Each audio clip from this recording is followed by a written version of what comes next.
In questo video voglio parlarti delle video recensioni su YouTube, di quanto possano essere affidabili, del rapporto che c'è tra il creator e l'azienda, e lo faccio partendo dal mio caso, raccontandoti quello che avviene. Come ti raccontavo nell'introduzione, oggi voglio parlare di un argomento che è venuto fuori un po' per caso da un commento ricevuto sotto un mio video, e te lo lascio qui in sovraimpressione. Questo commento, che per carità non è nulla di sbagliato, nel senso non mi ha fatto arrabbiare, semplicemente ho trovato un po' ingenuo, no? Chiedere a una persona: senti, ma il video che hai realizzato è onesto oppure sponsorizzato? Se fosse sponsorizzato non te lo direi, ok? Quindi è un po' ingenua la domanda, ma per questo non mi ha fatto arrabbiare o altro. Però mi ha dato, anzi, ringrazio questa persona, perché mi ha dato lo spunto per fare questo video. E in questo video voglio parlarti di ciò che tu non vedi, ovvero di come avviene il contatto da parte dell'azienda, ma più che altro il rapporto che c'è tra creator e azienda che ti fornisce un prodotto. Molto spesso si pensa che quando ti arriva un prodotto tu ne debba parlare per forza bene, un po' per paura di perdere il contatto con l'azienda, perché immaginati questo: ti arriva un prodotto, tu ne parli malissimo, l'azienda non ti contatta più. È successo con uno youtuber che conosco, che seguo, americano, canadese, insomma non mi ricordo adesso di dov'è, che ha fatto un paio di video recensioni di prodotti di un'azienda abbastanza grande, parlandone male, ma dal mio punto di vista giustamente male, perché è stato oggettivo, e c'è stato insomma un po' insomma l'azienda l'ha ricontattato via mail, insomma non è stato bellissimo. Ora,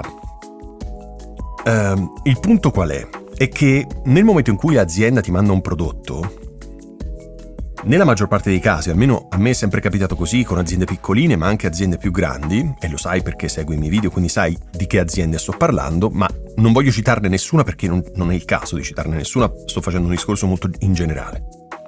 Quando ti mandano il prodotto non ti chiedono di parlarne bene, non ti chiedono di far nulla, nel senso ti mandano il prodotto e ti chiedono semplicemente un video in cambio. Ora, mi rendo conto che nel momento in cui ti arriva un prodotto, soprattutto se sei alle prime armi, soprattutto se sei giovane, hai tanta voglia e quindi questo video sarà molto più entusiastico rispetto a un video che può fare una persona anziana come me, che tutto sommato se ne frega poco dell'azienda, del prodotto, altro, perché non vivo di YouTube, e questa è una grande differenza. La persona giovane che magari ha come unico ingresso YouTube e quindi tende a farsi amici tutti, perché giustamente deve recensire quanti più prodotti possibili per guadagnare, perché più prodotti ha, più video fa, più guadagna, poi magari quei prodotti se li può rivendere, eccetera eccetera. Nel mio caso, dove YouTube rappresenta forse il 10% del mio guadagno mensile, quindi non me ne frega niente di parlare male di un prodotto.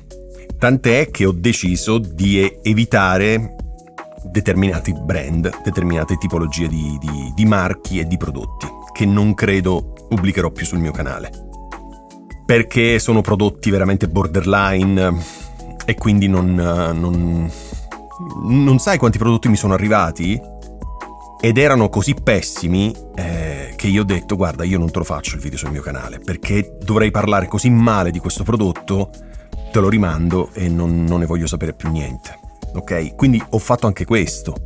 Sono stato molto onesto con l'azienda, perché avrei potuto fare un video molto negativo, ma sinceramente fare un video molto negativo mi porta via tempo.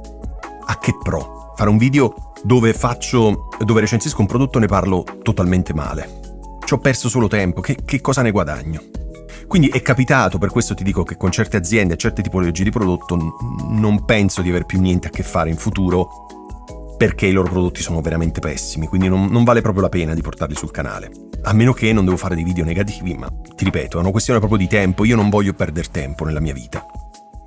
Quindi se mi conosci lo sai il mio approccio alla vita, la mia filosofia che mi spinge a fare certe scelte piuttosto di altre. Quindi insomma, se non mi conosci, vai a vedere magari questi video un po' più particolari dove ti racconto certe cose. Quindi da un certo punto di vista, nel mio caso specifico, non me ne frega niente di parlare bene o male di un prodotto.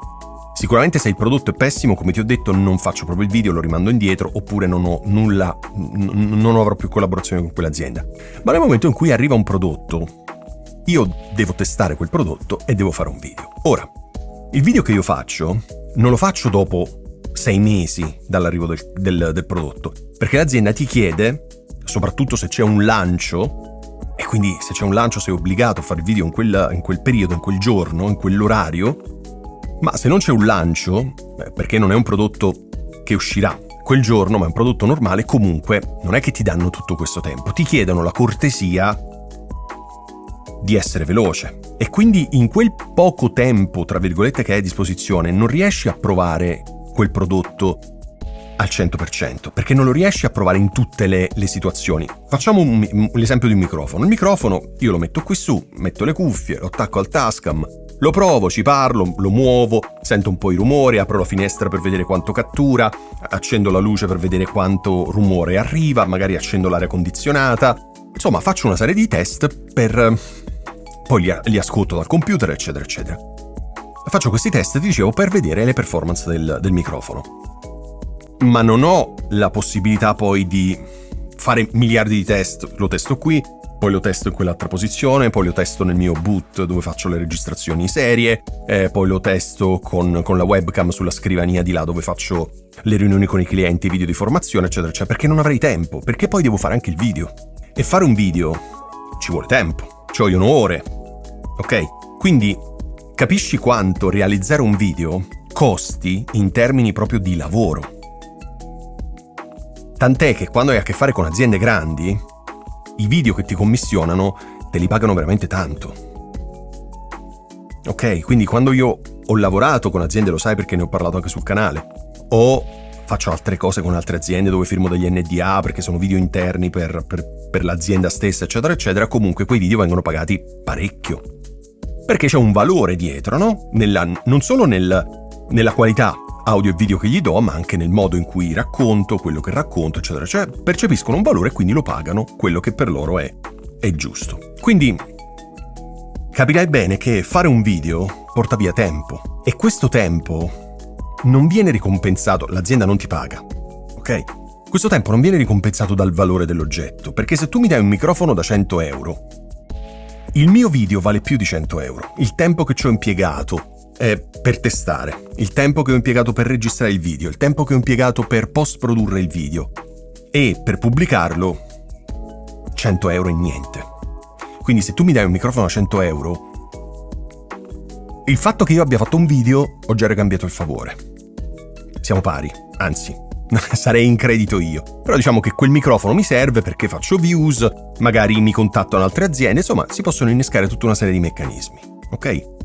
Però siamo pari, basta, l'azienda non può pretendere altro. Mi mandi il prodotto, ti faccio il video, finisce lì. E con la maggior parte delle aziende è così. Ma questo secondo me fa tanto la differenza a quello che ti dicevo prima, cioè un ragazzo giovane che si sta lanciando nel mondo di YouTube, quindi ha tanto entusiasmo, tanta voglia di fare, probabilmente accetterà qualsiasi tipo di prodotto e farà video molto entusiastici perché ha voglia di collaborare. Nel mio caso, dove come ti dicevo forse YouTube è il 10%, forse anche meno del mio fatturato mensile, non mi interessa, quindi spesso di alcuni prodotti evidenzio anche delle caratteristiche negative. Poi alcuni prodotti per fortuna sono veramente fantastici e mi piacciono veramente tanto e poi per fortuna leggi anche i commenti delle persone che dicono l'ho acquistato ed era effettivamente come dicevi tu, quindi questo fa parte secondo me dell'onestà e della sincerità, dell'etica di una persona. Ok? C'ho una certa età, quindi non mi metto a fare recensioni positive di prodotti scadenti perché non me ne frega proprio niente, ho altro a cui pensare. Quindi il senso di questo video qual è? È quello di raccontarti, partendo da questa cosa che mi ha fatto sorridere, è quello di averti raccontato come effettivamente un video su YouTube fatto in un certo modo ha un valore importante che il prodotto stesso non riesce a compensare. E quindi figurati fare una recensione entusiastica di un prodotto che comunque ha un valore infinitamente più basso rispetto al valore del tuo video. Perché dovrei farlo? Ora mi rendo conto che sicuramente fare un video negativo non è mai piacevole, anche per me, anche per youtuber molto più esperti di me, che esistono da molti più anni di me. Non è mai piacevole fare un video negativo. Nel mio caso ti ho spiegato come faccio, quindi puoi ritenere le mie recensioni affidabili? Assolutamente sì. Certo, è strano che te lo debba dire io, nel senso, sono evidentemente di parte. Quindi se ti dico che una cosa funziona o non funziona, o questa caratteristica o quest'altra caratteristica, puoi fidarti. Poi, tra l'altro, non sono tutti i prodotti che mi vengono inviati. Parecchi prodotti li compro con i miei soldi. Quindi, a maggior ragione, ti puoi fidare, ok? Ecco, volevo raccontarti come funziona il mondo delle recensioni, qual è il mio punto di vista e perché dovresti fidarti di me e di tanti altri youtuber che utilizzano YouTube non per guadagnare ma per divertirsi fondamentalmente. Perché se io dovessi chiudere questo canale perderei il 10% del mio fatturato mensile, ma sarebbe veramente una piccolissima cosa, ma guadagnerei un sacco di tempo, ok? Perché il canale YouTube inevitabilmente ti porta via un sacco di tempo. Volevo raccontarti queste cose perché mi è venuto in mente da questo commento simpatico, da questa domanda simpatica mi è venuto in mente di fare questo video. Ovviamente sono sempre a disposizione, magari non ho chiarito bene alcuni punti perché poi il discorso sarebbe veramente gigantesco. Ho cercato di essere, io sono molto prolisso, lo sai, ho cercato di essere abbastanza sintetico, però magari ci sono cose che vuoi approfondire, quindi commenta il video e io ti rispondo, come sempre, nel più breve tempo possibile. Grazie mille, alla prossima settimana.